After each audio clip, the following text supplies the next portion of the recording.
இதோடு சேர்த்து செய்ய வேண்டிய இன்னொரு சொன்னது தான் தஹ்னீக்னு சொன்னது.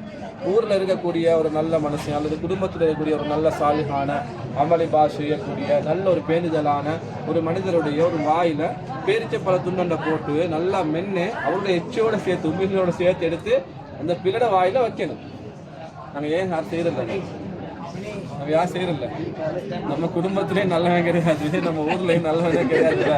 அதனால நாங்க யாரும் செய்யறதில்லை. செய்யறது மட்டும் இல்லாம அதை மறந்தே போயிட்டோம். நாங்க உண்மையான விஷயம் தான், ஏன்னா உண்மையை கவலைப்பட வேண்டிய விஷயம். அதே நம்ம குடும்பத்துல இப்படி ஒரு சாலிகான மனுஷன் இல்லையா, நம்மளோட ஊர்ல இப்படி ஒரு மனுஷன் தேடி எடுக்கிறதுக்கு இல்லை. ஏன்னா ஒரு சைட்ல நல்லவராக இருந்தாலும் இன்னொரு சைட்ல மோசமானவராக இருப்பாரு. எல்லாரும் நாங்களே அவரை மீது கெட்டெண்ணம் வச்சிருவோம். இப்பவே மோசமானது என்னத்தான் தாடி வச்சு பள்ளிக்கு தோதிட்டு போனாலும் இனிமே கெட்ட எண்ணம் நாங்கள் சில விஷயத்தை ஆக்க சொல்றதை வச்சு என்ன பண்ணிடுவோம், அதே மாதிரி கெட்ட எண்ணத்தை நாங்கள் வச்சிடுவோம். ஸோ நபி ஸல்லல்லாஹு அலைஹி வஸல்லம் முக்கியமான ஒரு சுன்னத்து இந்த சுன்னத்து.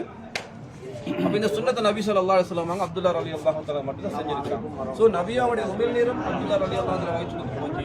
அது மட்டுமல்ல நபியாவுடைய துஆவும் கிடைச்சதுனால மிகப்பெரிய ஒரு இமாமாக அவங்க மாறிட்டாங்க. இந்த அளவு பெரிய இமாம் சின்ன வயசுலேயே மிகப்பெரிய குர்ஆனுடைய ஒரு இல்மை, குர்ஆனுடைய அறிவு அல்லாஹ் சுப்ஹானஹு வ தஆலா கொடுத்திருந்தாங்க.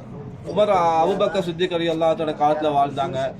அபூபக்கர் ரலியல்லாஹு தஆலா பின்னால் உமர் ரலியல்லாஹு தஆலா காலத்துல தான் சஹாபாக்களுக்கு உமர் ரலியல்லாஹு தஆலா இவங்களோட அறிவு எந்த அளவுன்னு சொல்லி விளங்கப்படுத்தினாங்க. சின்ன பையன் ஒரு 15 அல்லது 16 வயசு தான் இருக்கும் உமர் ரலியல்லாஹு தஆலா காலத்துல. இந்த அப்துல்லா ரலியல்லாஹு தஆலா வயசு. உமர் ரலியல்லாஹு தஆலா ஜனாதிபதி, அரசர். அவர் கிட்டே வச்சுக்கொள்வாங்க இந்த பையனை. அடிக்கடி மஷூராக்கள் அபிப்பிராயங்கள் கேட்பாங்க. ஏனைய பெரும் பெரிய சஹாபாக்கள் குர்ஆனுக்கு வரைவிலக்கணம் செய்யக்கூடிய, குர்ஆனுக்கு பொருள் சொல்லக்கூடிய, விளக்கம் சொல்லக்கூடிய ஏனைய பெரும் சஹாபாக்கள் இருந்தாங்க அந்த காலத்துல.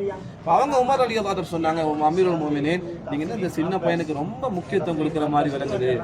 என்ன விஷயம், அவர்கிட்டயே எல்லாம் கேட்குற நிறைய விஷயம் கேட்குறீங்க, பெரிய பெரிய சஹாபாக்கள் இருக்கிறாங்கல்ல அப்படின்னு சொல்லி சும்மா அப்படியே சைடால சொன்னாங்க. உமர் ரலியல்லாஹு தஆலா சொன்னாங்க, உங்களுக்கு இந்த விஷயத்துல சந்தேகம் இருக்குதா, ஓகே நான் இதை விளங்கப்படுத்துறேன்னு சொல்லி உங்களுக்கு புரிய வைக்கிறேன்னு சொல்லி எல்லா சஹாபாக்களையும் கூப்பிட்டாங்க.